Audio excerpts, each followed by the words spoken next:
We live in an era of buffet-style spirituality. People stroll down the religious aisle, picking out the comforting rituals and aesthetic traditions they like, while quietly leaving the demanding moral obligations on the shelf.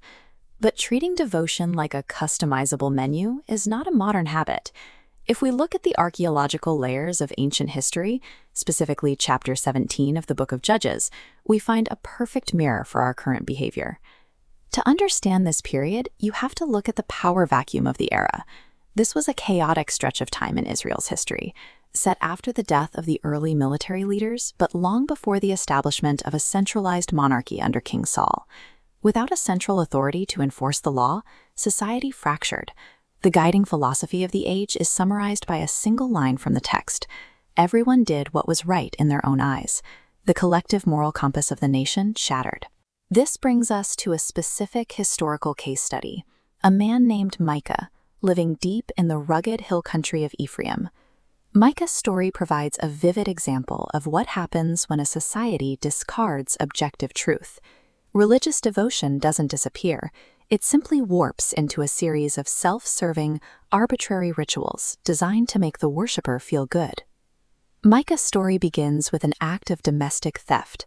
He steals 1,100 shekels of silver from his own mother. He doesn't return the silver out of sudden moral conviction. When his mother discovers the money missing, she pronounces a harsh curse upon the thief. Overcome by sheer panic and superstition, Micah quickly confesses and hands the silver back. Terrified that her curse might now land on her own son, the mother desperately attempts a spiritual neutralization. She immediately declares that she is dedicating the returned silver to Yahweh. But the actual execution reveals a massive discrepancy. Look closely at this breakdown of the silver. The mother pledged 1,100 shekels, yet she only gives 200 shekels to the silversmith. Over 80% of her so-called devotion is quietly pocketed, and the remaining fraction of that silver is immediately used to commit another severe violation. The silversmith forges the 200 shekels into 2 physical idols, which Micah installs in his home to represent Yahweh. This directly disobeys the core of the Mosaic Law. The 10 Commandments explicitly forbid the creation of any graven images to represent the divine. Micah and his mother are attempting to worship God using the exact methods God explicitly banned. The drastic financial bait-and-switch, combined with the instant idol creation, strips away any illusion of piety. This family isn't acting out of a genuine reverence for the divine. They are simply engaging in supernatural fear management. Once the idols are forged, Micah's architectural ambitions grow.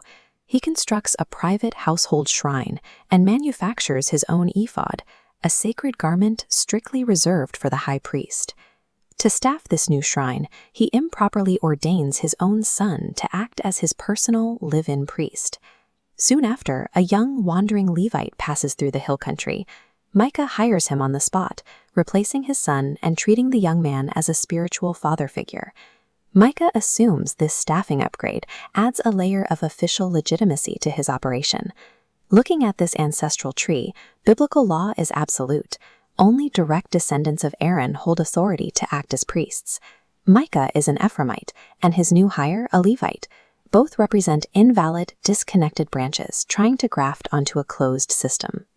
Micah's rapid accumulation of shrines, idols, and unauthorized priests points to a deep psychological misunderstanding.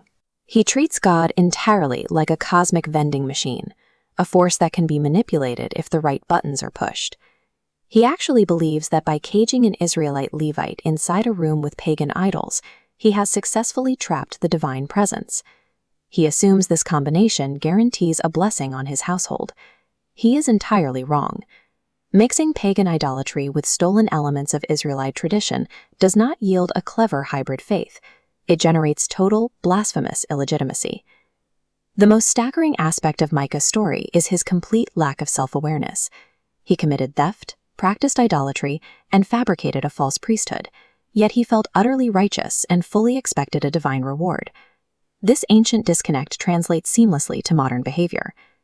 Today, individuals frequently prioritize whatever practices bring them psychological peace over the actual demanding obedience required by God. Approaching the divine on our own terms is a dangerous game. When we use secular habits or self-invented methods to construct our spiritual lives, we strip away the authority of the entity we claim to serve.